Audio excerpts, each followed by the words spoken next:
Vemulawada urban మండలం ఆరేపల్లి గ్రామంలో సర్పంచ్ ఎన్నికల ప్రచారం జోరుగా కొనసాగుతుంది. బీఆర్ఎస్ పార్టీ అభ్యర్థి గుండెకార్ల నరేష్ నిర్వహించిన ఇంటింటి ప్రచారం గ్రామస్తుల్ని ఆకట్టుకుంది. గ్రామంలోని దీర్ఘకాలంగా పెండింగ్ లో ఉన్నటువంటి ఇంటి స్థలాల సమస్యను పరిష్కరించేందుకు కృషి చేస్తామని నరేష్ హామీ ఇచ్చారు. అర్హులందరికీ ఫ్లాట్లు వచ్చేలా చూసే బాధ్యత నాదే అని ఆయన స్పష్టం చేశారు. ప్రజలకు సేవ చేసే అవకాశం ఇవ్వాలంటూ బ్యాట్ గుర్తుకు ఓటు వేయాలని ఓటర్లను అభ్యర్థించారు. ప్రచారంలో బీఆర్ఎస్ నాయకులు, కార్యకర్తలు, గ్రామస్తులు పెద్ద సంఖ్యలో పాల్గొన్నారు.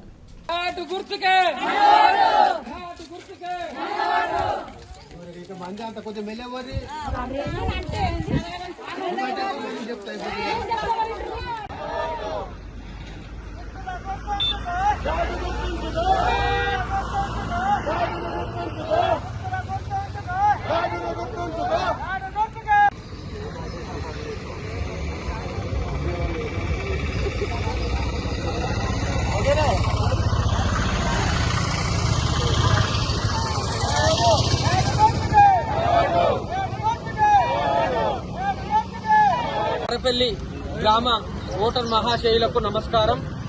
నేను మీ గుండెకార్ల నరేష్. ఈరోజు స్థానిక సంస్థల ఎలక్షన్లు భాగంగా ఆరేపల్లి గ్రామానికి సర్పంచ్ అభ్యర్థిగా నేను పోటీ చేస్తున్నాను.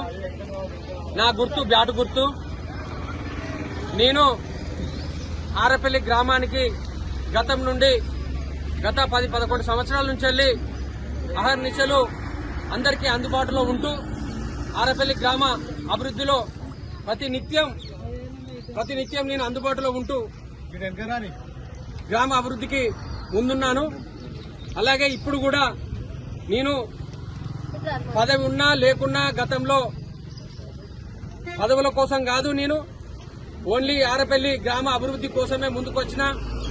ఈ పదవిలో ఉంటే ఇంకా కొన్ని పనులు ఎక్కువైతాయనే ఉద్దేశం కొద్దీ నాకు అవకాశం వచ్చింది కాబట్టి, ఇలా గ్రామ పంచాయతీ ఎలక్షన్లు వచ్చినాయి కాబట్టి నేను సర్పంచ్ పదవికి నిలబడ్డా. నాకు అవకాశం రాకపోతే నిలబడపోదు. అవకాశం వచ్చింది కాబట్టి అందరి ముందు నేను శిరస్సు వంచి నమస్కరించి అడుగుతున్నా. ఒక్కసారి నన్ను ఆశీర్వదించి బ్యాటు గుర్తు పైన ఓటు వేసి నన్ను భారీ మెజార్టీతో గెలిపించాలని కోరుకుంటూ, అలాగే నేను మొన్న ప్రచారం రోజు ఈడ నాకు బాధ అనిపించి నేను కొంచెం ఏదో దుఃఖం కొద్దీ నన్ను నానా అవస్థలు పెడుతుర్రని చిన్నగా మాట్లాడి కొంచెం బాధపడ్డందుకు నన్ను ఈ రోజు ఏడ్చిండని చెప్పి ఇలా అవహేళన ఎత్తుర్రు.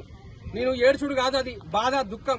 ఇన్ని సంవత్సరాలు నేను ఆరేపల్లికి సేవ చేసిన మాజీ సర్పంచ్ మల్లేశం గారితో మీ అందరం కలిసి 45 లక్షల సీసీ రోడ్లు, డ్రైనేజీలు ఏకదాటిగా ఒక్కసారి డ్రైనేజీలు, సీసీ రోడ్లు వేసినాం. తర్వాత ఇయ్యల్లా మా ప్రభుత్వంలో అక్కడున్న ఇప్పుడు కట్టిన డంపింగ్ యార్డు, శ్మశాన వాటిక, ఇక్కడున్న ఇప్పుడు కనిపిస్తున్న గ్రామ పంచాయతీ మా హయాంలోనే వచ్చినాయి. మీరు చేసింది ఏముందని నేను అడుగుతున్నా. నువ్వు ఏం అడగడానికి ఇలా నువ్వు ముందుకు పోయి ప్రజలందరినీ అడగడానికి ఉన్నావు? నన్ను అవహేళన చేస్తావు. ఈ రోజు నేను నా దాటిగా నేను మహిళలందరినీ, పెద్దలందరినీ దండం పెట్టి వేడుకుంటా, వాళ్ళందరినీ కాలు మొక్కుకున్నాను, కలుపుకున్నా. ఒక్కసారి నన్ను గెలిపించండి, నాకు ఒక్కోటి నన్ను ప్రాధాయపడుకుంటా. నేను పోతే ఇవాళ రోడ్ మీదకి వచ్చి నన్ను అవహేళన చేయడానికి నీకు ఎంత హక్కు? నా ఇష్టం, నేను పోతున్నా, నా దాటిగా నేను పోతున్నా. నేను పోటీ చేసిన ప్రజలందరూ అడుగుతున్న ఓటు. వాళ్లకు దయ ఉండి ఒక్కసారి నరేష్ మంచోడు, వాడు పని చేస్తాడు, వాడు ఏ పని చెప్పినా ఊళ్ళు ఉంటాడు అని చెప్పి అనుకున్న మహిళలందరూ గాని, పెద్దోళ్ళందరూ గాని ఓటేస్తారు. నీ లెక్క నా దగ్గర మందు మారబాలు గాని, నా దగ్గర పైసలు గాని, నేను సంపాదించుకున్న పైసలు గాని నా దగ్గర లేవు. నేను సేవ చేసుకుంటూనే వచ్చిన 10-11 సంవత్సరాల నుంచి నేను ఎక్కడ అన్యాయంగా సంపాదించిన పైసలు లేదు నా దగ్గర. నేను పైసలు ఇచ్చి నేను ఏదో మందిని అందరినీ తిప్పుకోవడంలో నాకు అది లేదు.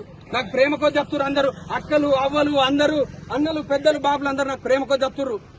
మీరు ఆలోచించాలి ప్రజలారా.